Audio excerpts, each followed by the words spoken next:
be on stochastic calculus.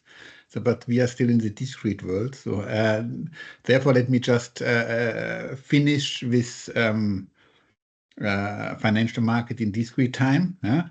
I was just giving one outlook to this martingale representation theorem. Yeah. So this looks like, have you thought about in your lunch break what this formula looks like if you translate it in standard calculus?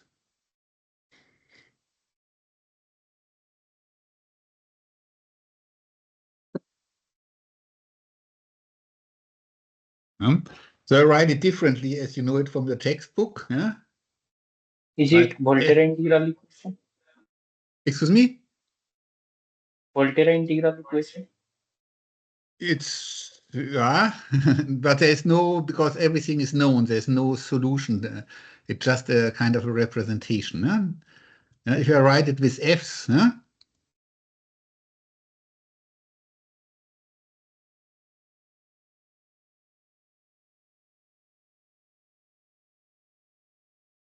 yeah, you can, this one you know. Everybody knows. It's a fundamental theorem of calculus. Of course, if there's a function, like call it dx of s, dxs, then it's kind of a little bit, it's a fundamental theorem of calculus based on, let's say, Stieltjes integral. If you can take x of finite variation,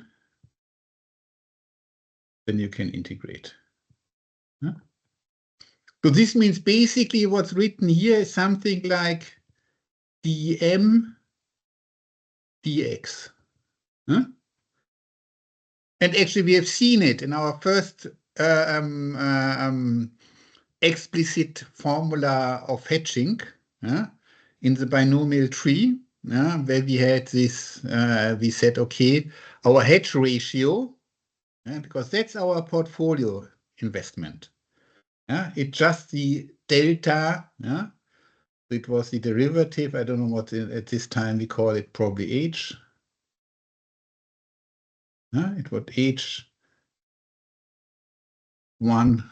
or N minus, or H at T minus H as low, which was called head, divided by the value of the asset if it's high, minus the value of the asset if it go head, tails and head. This was in our binomial model. So basically, this was already hidden in a formula before. Let me see whether I found the proper page here. In the binomial model where we had our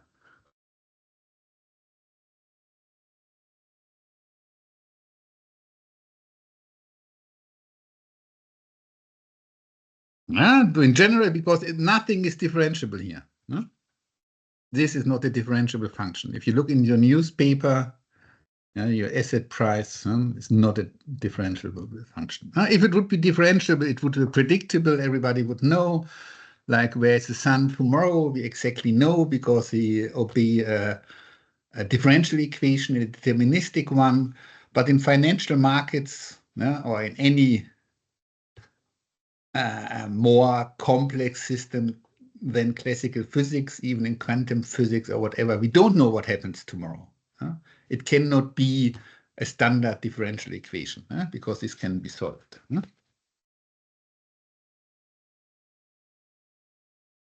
You see it here, for example, page 14, page 10. All our hedge ratios.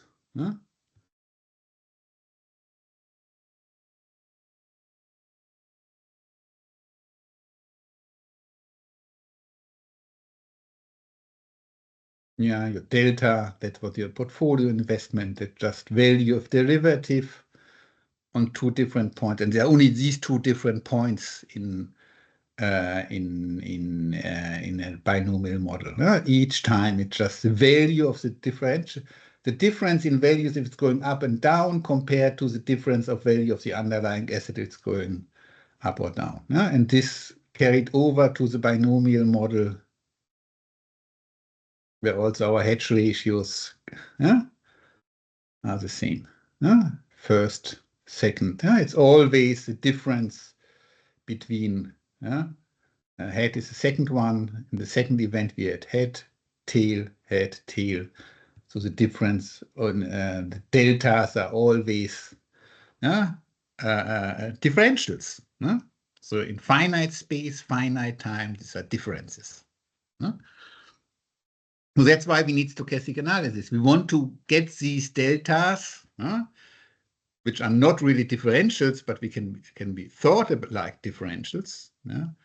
And in some cases, it's actually a differential equation, which pops up here, but on path by path. So this means in a stochastic sense, it's just this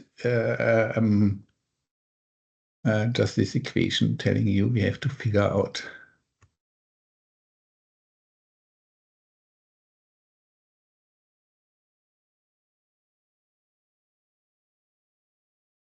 Oh.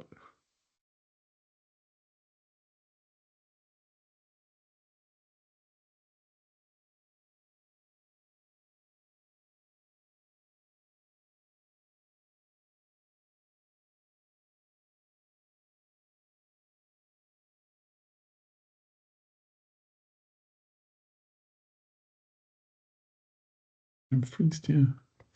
Just a moment. So, but it's just to figure out the hedge ratio. Okay, now I'm backing. No.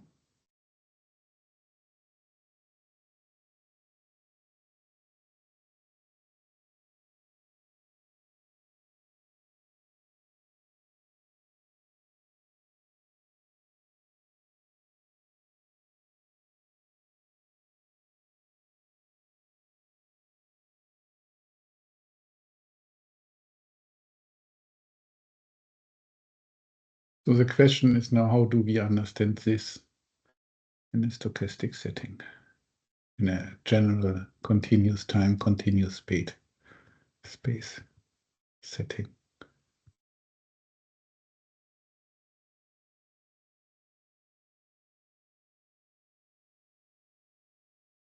I'm sorry, also my internet is slow sometimes.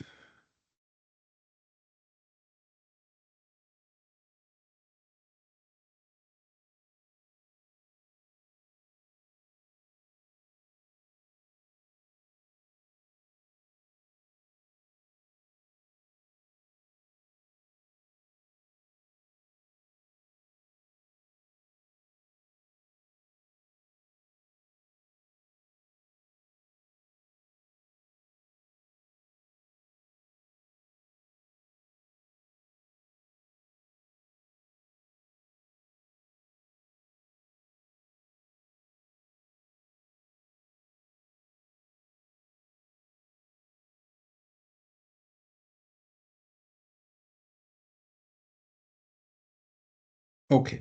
Yeah, so this is a basic mathematical question which arises from all these hedging purposes. We have to specify if ST is continuous, positive real numbers, if X or S are the asset values, the value of the assets can take any real number, and so on. How do we define all these entities properly in a continuous time setting?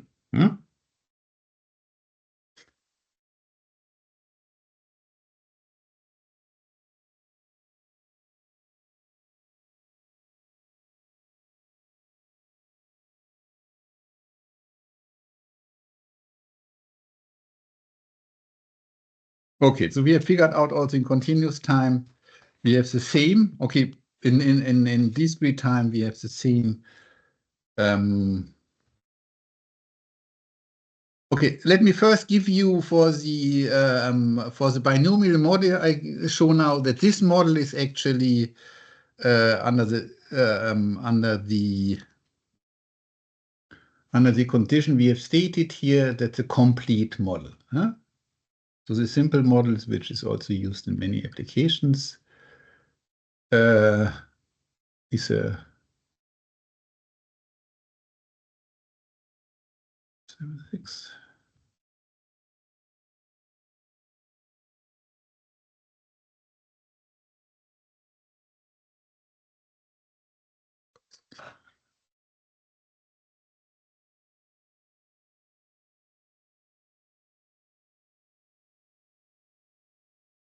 Maybe we see the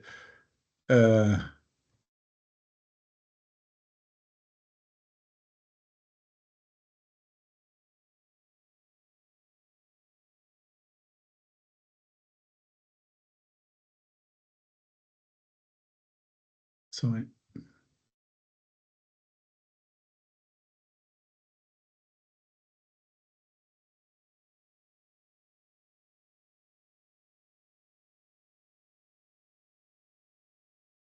Now here we have the full-blown binomial model, what's called the Cox-Ross-Rubinstein model. Huh? That's a binomial tree. Yeah? So we will now formalize it properly. Yeah, we have our S0, which is a bank account which grows by the rate R every time step. And we have the asset S, so we don't need the numbering 0 and 1 anymore. S is a risky asset. It goes up with probability P, and it goes down with probability D. Where, of course, no extinction, D is larger than -1, D is smaller than U, down and up. And we look at the returns, because the returns, these are the randomness are just given by the returns. So what is the relative change? This can take the values U and D, up and down. And so the mathematical model we have here is that we are given the returns. These are independent, identically distributed random variables taking these two values U and D. Our omega is a product space. T is now a natural number. And the probability measure on the omega space is also the product measure. This means independent distributed. So it's a product measure. At each time point, we have independent returns, and they go up and down with a probability P.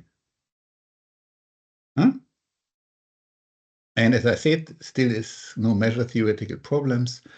You just have to take, okay, P strictly between 0 and 1, so non-deterministic. So the process set T of omega is the T return at time T. And so we build up the asset price process as a product of 1 plus set T up to time. We start with value C0, and each time we increase by up or down.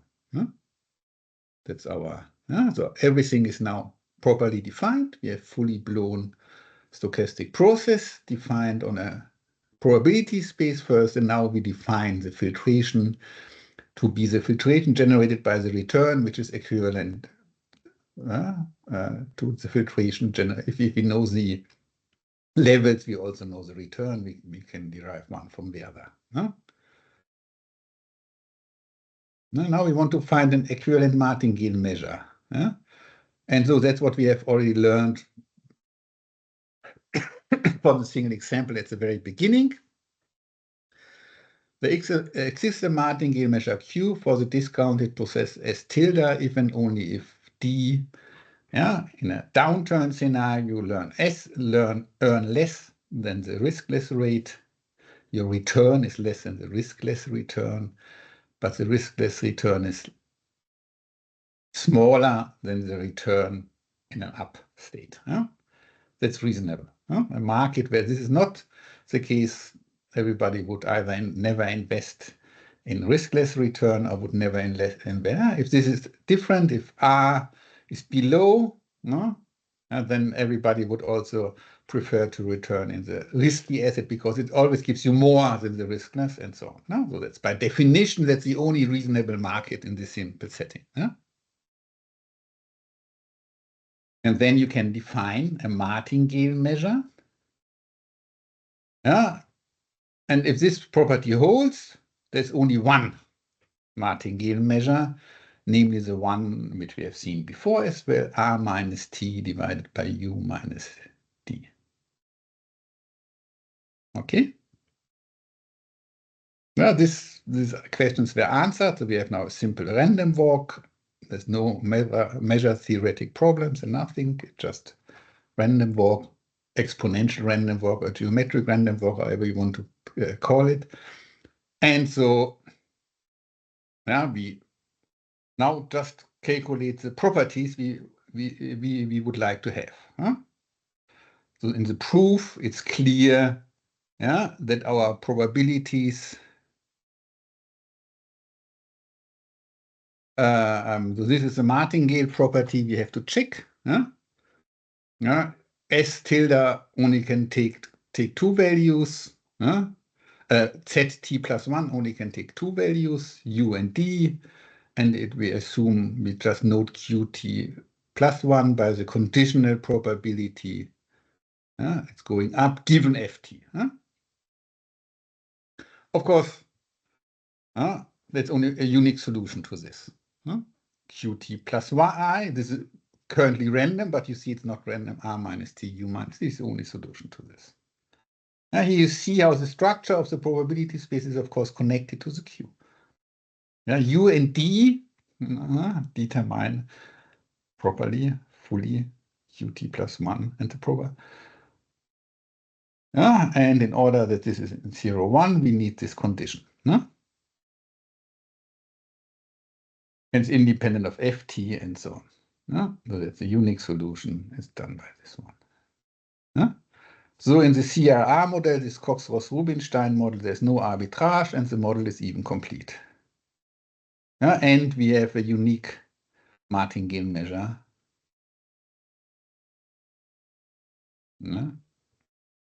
Such that the probability of up is R minus D, U minus D. So we can price now any, after this, a lot of theory, and what we know in this case, the only reasonable price of any contingent claim. First, we even know every claim is reachable, which you already know before, because in the binomial tree model at the beginning, I wrote down the hedge ratios. And so on. This was a replication argument before. We showed, independent of all these probabilities, that we could replicate anyway before we did this general theory in this context. And so the price of an European option, you can calculate because at any time you just have a binomial distribution. So this is a general formula. Discounting, you take now E, of course, that's your P star, call it E star. That's your, now everything in such a model, you forgot about it, you started with some P. If you are at this level, you just take the only pricing measure which exists in this context. And it's a binomial distribution. These are the probabilities of the binomial distribution. And this is the evaluation of the random variable. The European call option has this formula. It's just application of that it's something like binomial going a number, how often you got up and you just have to know how many times you went up. And these are tau independent events, so it's a binomial distribution with tau possibilities, and you want to know how often you go up, because the value just depends how often you go up. The value of your asset value at capital time tau, capital time t, does not depend, that's an European option, does not depend when you went up. It just counts the number, how often you go up and how often you go down. This gives you the final value of your asset S. So the proof is in this sense straightforward. It's just a binomial distribution.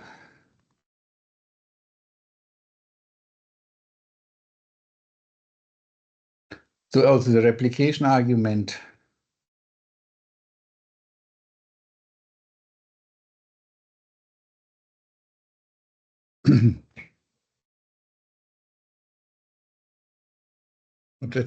let me give you now the discrete Black-Scholes formula.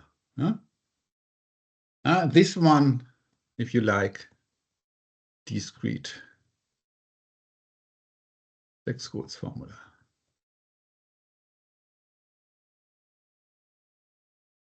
Because it's a call option, we value a repeating call option, not because in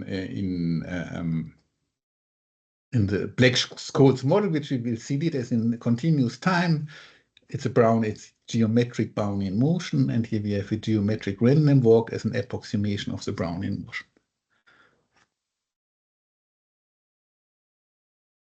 And so you get explicit formulas for the hedge ratios, which are just the deltas.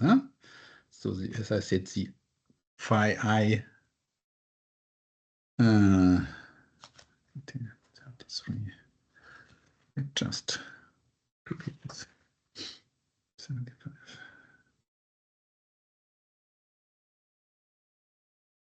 Yeah, here it's a hedge ratio. You see that just the price formula. That's the price of the option. That's your delta. And that's the price of the change in price of the underlying. It goes up or down. It's a delta. The option delta, which is a discrete differential. So that's how you build up the hedging portfolio. And phi zero, that's the one where the theorem each time you have a predictable process. You see t is here, but it's always t minus 1. It's predictable. At time t, this you can calculate at time t minus 1.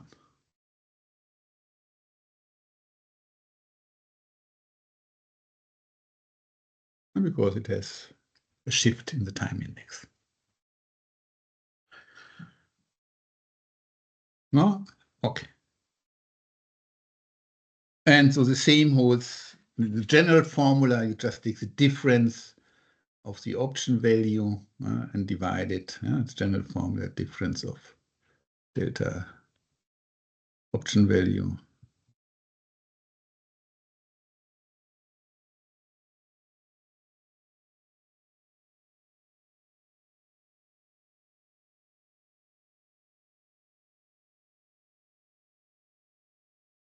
And this is delta asset. Actually, I don't know whether some of you have done internship in banks. I mean, that's always what bankers did for years. It was called the sensitivity. But this gives you a fundamental reason why sensitivity is a good measure in your hedge ratio.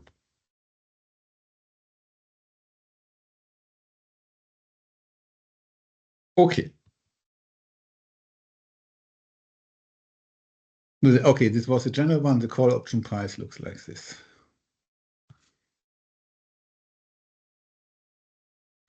Okay. You might know that Brownian motion is a limit of a rescaled random walk.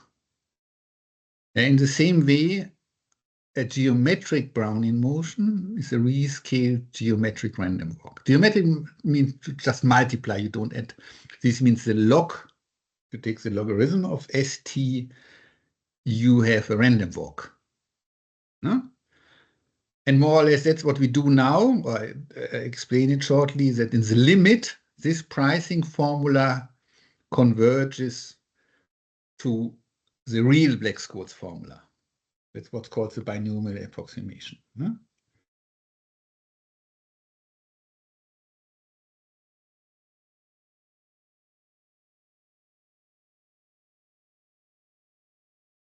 Now the backward induction we might go through if we do really a tutorial. That's a way to calculate these the option value in any case, yeah. In a general case, if you know the payout. Okay. Of course, the T03 time is a strong simplification. At least we won't have continuous time because basically you can trade any time you like. So we do a rescaling. We take ST, which should be a continuous time, a diffusion process, and approximate it on the time interval 0 to t, yeah, on equidistance 1/n intervals, intervals of length 1/n. So this means we have more and more. At the beginning we had just T capital T trading periods. Now in every we have T times n trading possibilities, but the time span between the trading periods is 1/n. The argument here is we now take V and the value of an option X in the model Sn, and if we let Vn tend to V, and Sn tends to S properly, then V is the price of X in the model S. What we currently do here is just the price at time 0. We show that the price at time 0 converges. Now, all of this is basically embedded in the weak convergence of random walks to Brownian motions. Donska's invariance principle. Who of you have heard about Donska's invariance principle?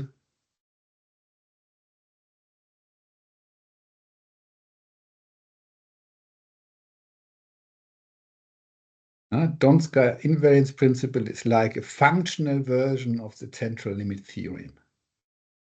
Central limit theorem tells you that binomial distribution converges to normal distribution. Donska invariance principle. One consequence of Donska's invariance principle is that each random walk type process converges to Brownian motion. Not only this binomial, but many others as well. That's why it's called invariant. You need some very few properties of the approximating sequence. That's the same like in central limit theorem. It's not only the binomial distribution, any sum of IID variables converges to normal distribution properly rescaled by square root of n and the variance. Okay. Who knows the Donska's invariance principle? We are in a tutorial. You should be active. Central limit theorem. Who knows central limit theorem? Yes, sir. One person only?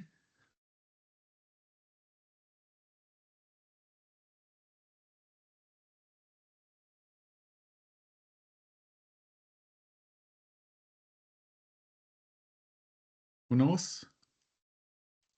Just one? Yes, sir. Yes, sir.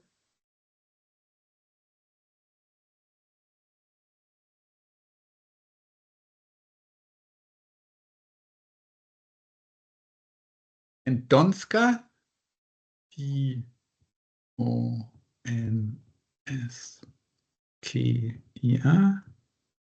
Donska invariance principle.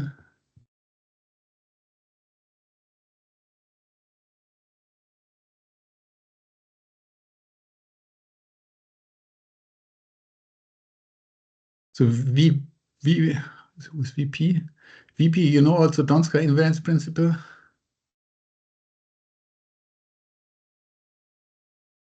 No, sir. I have not studied this.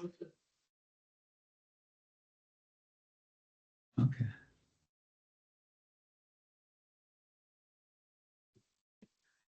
Okay, Donska invariance principle tells you that this random walk, this means a process which goes up, down, converges if we make this like here, more and more, smaller, converges to Brownian motion. In a weak sense, so in distribution on continuous path. Okay, for this binomial approximation, we just use central limit theorem. We don't use it. We can't use it because for a call option, it's even if the underlying random variables converges, because call option is an unbounded payout, we cannot apply directly Donska's central limit theorem. So we have to carry on with more detailed calculation, but just tell you how you rescale this properly. Okay, first is we replace Rn by discounting properly, and we have a continuous interest rate, and delta n, that's now the length of the time interval. So we have up to time capital T, we have now k and trading days, and so we split the interval from 0 to t into k and trading days. We have an interest riskless rate, and so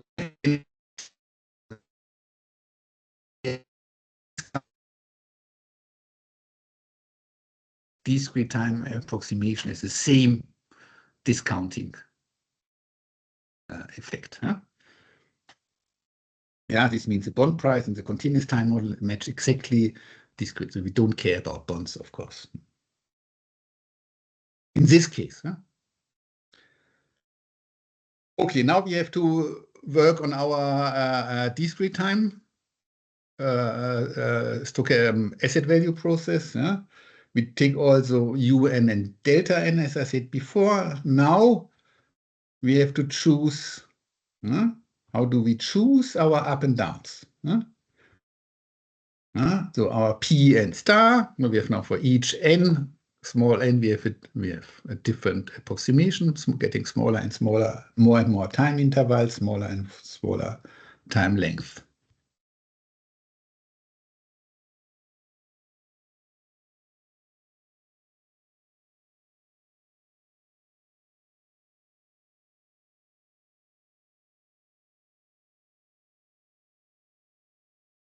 Okay, so now it comes the sigma, which you might have heard. We have now kind of an E sigma square root of n. That's like we want to have the volatility is somehow how broad a distribution is. Probability, if you have, this is sigma. With small sigma, if you have large sigma, it's getting broader, more volatile.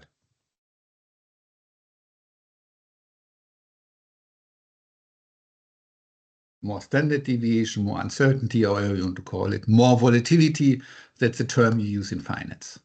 So this means it's going up and down, such that with the same value, if you go once up and then down, you're at the same value. And this parameter is called volatility. So you have an explicit form in this case of your risk-neutral default, risk-neutral probabilities. And you have this pricing formula. And here you see now the binomial distribution. This is all consistent. It's always e to the power minus r at the time point kn, meaning t.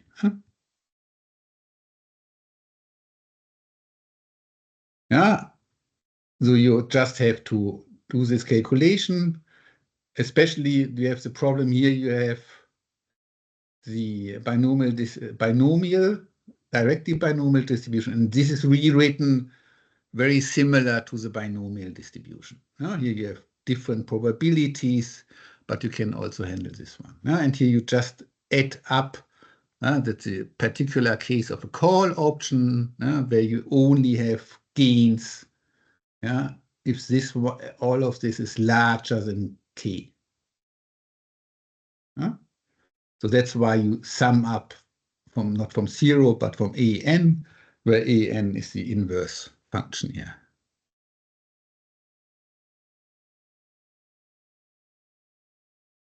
No, the discrete inverse function. Each time you make a gain, how large must be the asset value that you would have a gain out of the option? That's called, of all of this, the finance people have nice names. That's in the money. You make money out of the option.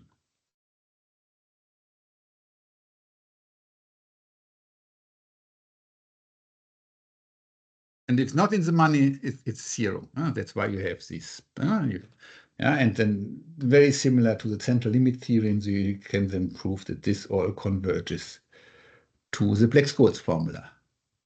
Where you now replace binomial distribution. Here you see all the binomial probabilities, and these binomial probabilities, they converge to normal distribution. This is, as I said, always anyway A minus RT at the final one. And the RAN, this inverse function, you describe here with this delta 1. So that's your approximation. Bn, this converges to normal distribution. This again to a different one, but still to a normal, evaluated at a different value. The an, the an together with Pn at gives you delta d1, and Pn with an together gives you d2. But the distribution itself can be all normalized to normal distribution. And in the limit, you first normalize the binomial distribution, the different one, and then the normalized binomial distribution converges to the normal distribution. Okay, that's how this comes up. So if you know somehow the proof of central limit theorem or whatever, you know how to handle these entities. They are just a slight version of the central limit theorem. Normal binomial converges to normal. And that's as BS means that's the Black-Scholes formula. Excuse me, sir. Sir, I have one question. Yes, please. Sir, is it possible that model converges to Black-Scholes? CIR? CRR, Cox-Ross Yes. Rubinstein model. Yes, that's a CRR model. We are talking about CRR. Sir, is it possible that it will also converge to the Black-Scholes? Okay, what we have proved here is that the option price in the CRR model converges to the option price in the Black-Scholes model. But what's actually true, the entire model as a stochastic process converges weakly to the Black-Scholes model, and the Black-Scholes model is a geometric Brownian motion. Okay, sir. So here we just have convergence of prices. Pi means prices. Yes, sir. So the prices converges, but in reality, the CRR model, which is specific n,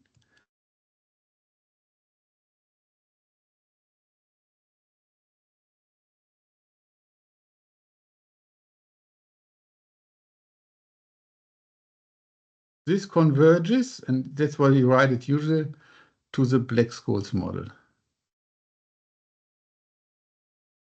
Now let's say prices converges to Black-Scholes prices, because this is simpler to display, to explain, but the entire model, this means this geometric random walks rescaled, as I did it before, smaller and smaller, this converges weakly. Weakly, weak convergence, who have heard about weak convergence?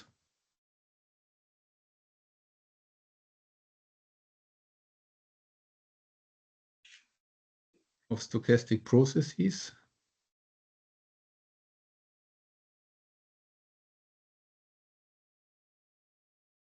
Sir, I don't know what is weak conversion. So can you explain a little bit? Yeah. So that's the object which converges is actually the distribution. So it's not that they converge path by path. Not as I draw it here all the time, that this path converges to this path. It's not pathwise. It's like the distribution of this path converges to the distribution of this path.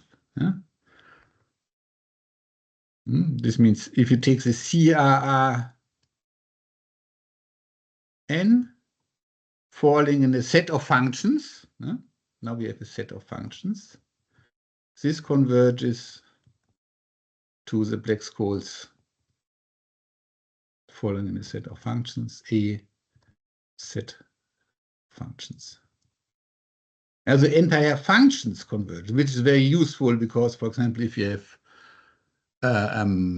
options depending on the entire path, like the maximum, they want to have the maximum or the lowest interest rate or the highest value of a share, whatever option you can imagine, which might depend on the entire path. You need something like this. That's very powerful and useful, but it's kind of, it needs some probability theory, put it like this, or theory of stochastic processes. That's why mathematical finance is strongly related to probability theory, because you need all these tools from probability theory. Because finance is related to uncertainty, and the mathematical tool to describe uncertainty is probability theory. Okay. Like usually at my university, I teach 3 semesters of probability theory, 3 to 4 semesters, and then I teach mathematical finance. Because all people think applied mathematics, it's easier than mathematics. That's not true. Because in order to apply mathematics, you actually have to understand it deeply. And so you need more theory to do proper applied mathematics. But that's my old-fashioned opinion. Okay. Okay, so I also don't go to the proof. But what we have seen now, and that's the only takeaway. If you tomorrow go to an interview in a bank, you say, I know Black-Scholes formula. And if you have a semi-quant, where he will ask, okay, what is this Black-Scholes formula? And then you tell him this formula. And that's the only, in any exam I ask students, tell me Black-Scholes formula. And then, of course, still, please prove it. I mean, the banker will not ask you, please prove it, but. Okay. There are some. Okay. I just explain this formula. Let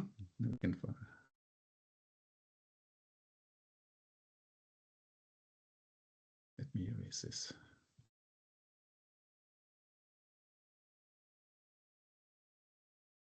Sir.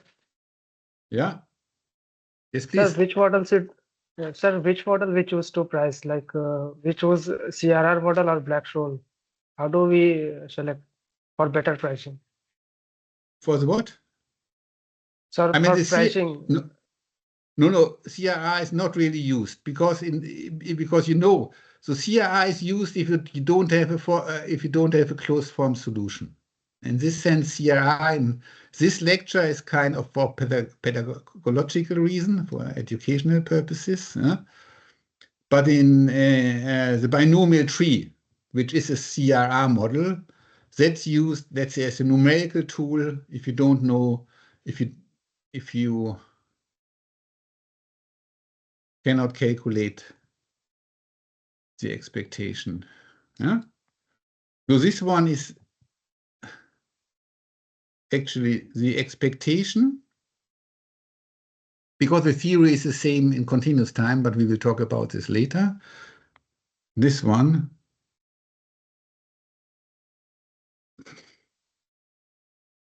This formula, it's used. This formula, what does this mean?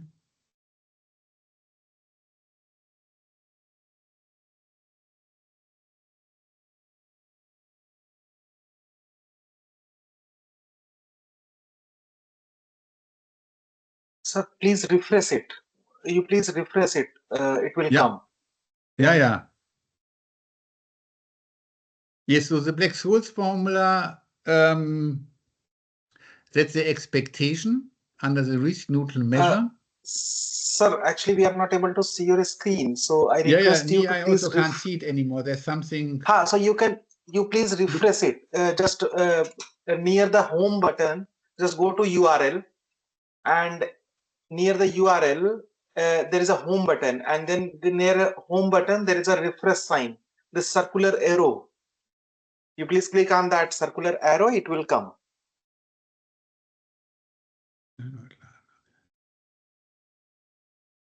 Okay, so we start at the beginning. Okay. Yeah. So it was somehow 82 or something like this. Yeah.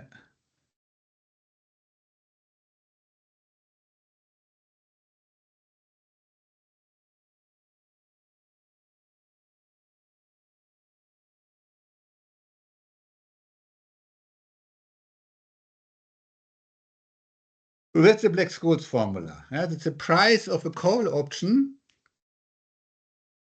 which pays you K. That's the payout at time. Okay, that's your payout. Call option. And the time S at time T. So that's your payout. And the value today, that's an S, that's the current value for your equity. That's the time to maturity, and that's the strike price. Okay,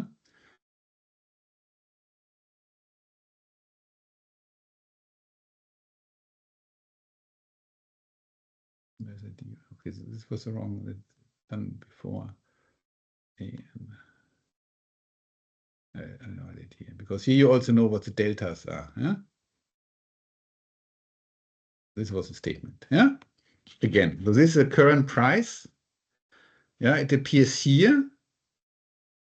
Again, the log S over K. That's meaning how far away S over K, as I told you before, that's moneyness. If you want to have is S is smaller than K, moneyness is larger than 1. S in the money. It's positive and it's out of money, this term is negative. So that's the volatility.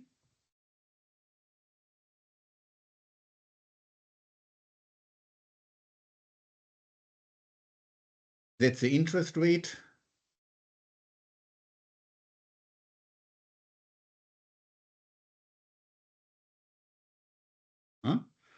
And that's the standard normal distribution.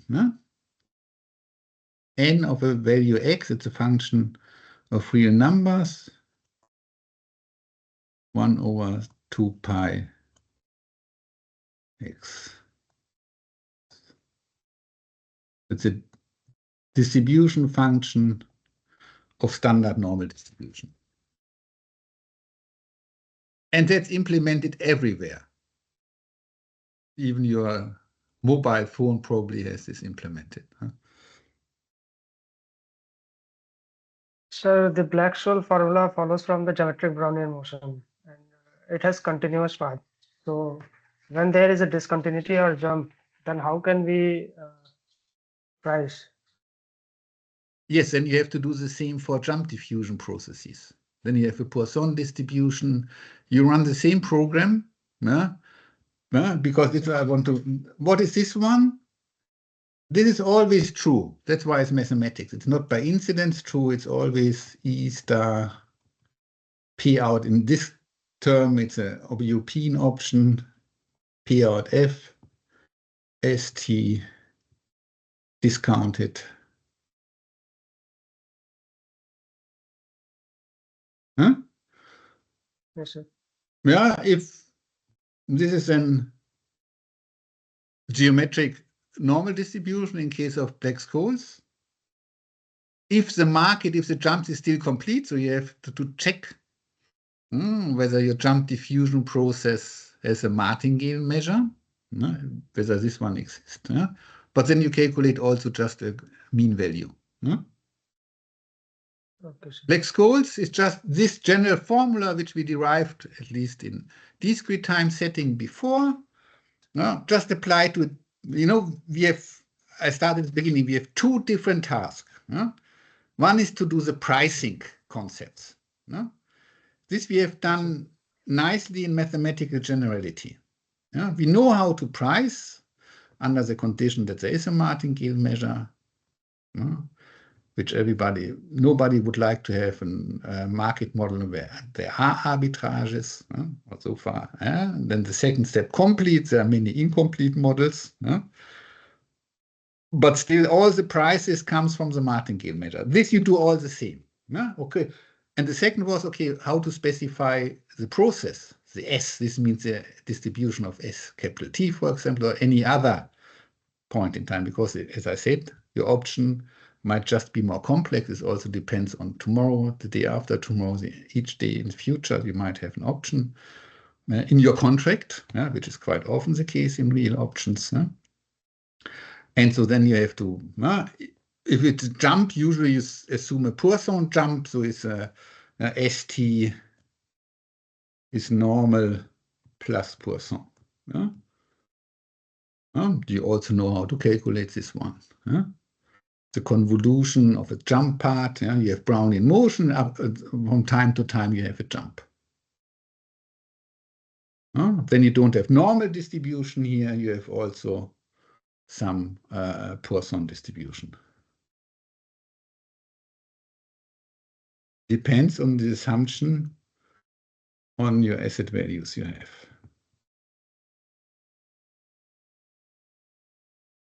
You can have different distributions. Of course, this is typically task in mathematical finance, or let's see, like in academia, you have many thesis research papers who works on different assumptions on ST. So I was talking, for example, on the Vasicek model. Vasicek model is luckily still normal, the simplest interest rate models, but you have very complex normal distributions appearing there. It's not as easy as this one. But the concept is always the same. This is, let's say, theoretical mathematics, and to put in specific distributions here, this, let's say, econometrics, statistics, what you prefer, what your best opinion, what your opinion on ST is. We will see, perhaps we will see some generalization of the Black-Scholes model, and then we have always then to check first, if there a martingale measure, then we have an arbitrage-free markets. Then we can use this martingale measure to do the calculation. Martingale measure. Then we come to this one with more complex distributions, gives you more. Some of them might not be solvable. You might have a complex underlying ST. Then you calculate, for example, this one by Monte Carlo simulation. Well, perhaps nowadays you have nice methods from artificial intelligence, which are usually also simulation-based procedures. There are different ways. If you don't have an analytic formula, this is called an analytic formula. If you don't have, you restore to this you solve numerically. I don't know what you have done in your tutorials on finite difference schemes. You can solve this also numerically. the function f is too complex, or the distribution of st is too complex. Huh?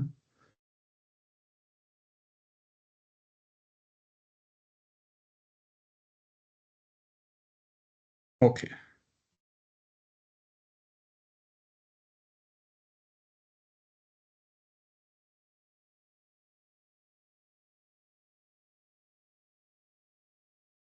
Sir, it is almost 1 hour, so we can take a break of 5 minutes if you wish.